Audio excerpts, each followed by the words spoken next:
nous invite à enlever la poutre qui est dans notre œil avant d'enlever la paille qui est dans l'œil de notre frère. Alors il faut se poser la question, est-ce que ça veut dire qu'il faut être un saint, c'est-à-dire on a enlevé toutes les poutres qui sont en nous avant même de corriger notre frère?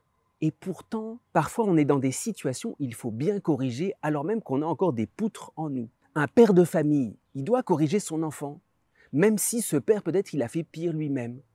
Un juge, même si ce n'est pas encore un saint, même s'il y a plein d'imperfections en lui, il doit dire la justice.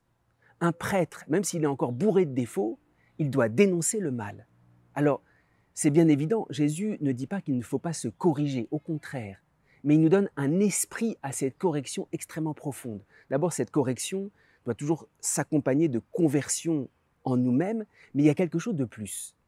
Prenons l'exemple de Saint Pierre. Saint Pierre a trahi, c'est une énorme poutre qu'il avait en lui. Saint Pierre a trahi, et pourtant il est pape.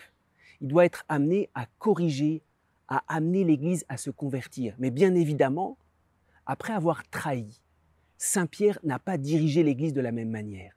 Quand on a trahi, quand on est soi-même tombé, on convertit avec un regard immensément miséricordieux, parce qu'on sait nos fragilités.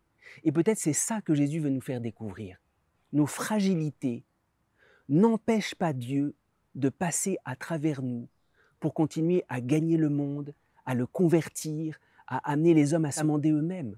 Et c'est ça qui est incroyable. Jésus nous invite à ne pas avoir peur.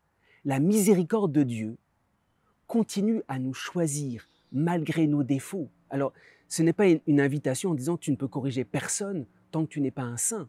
C'est une invitation, toi-même tu es fragile. Alors sache que la miséricorde de Dieu passe à travers toi, que Dieu continue à te faire confiance, à te choisir malgré tes faiblesses.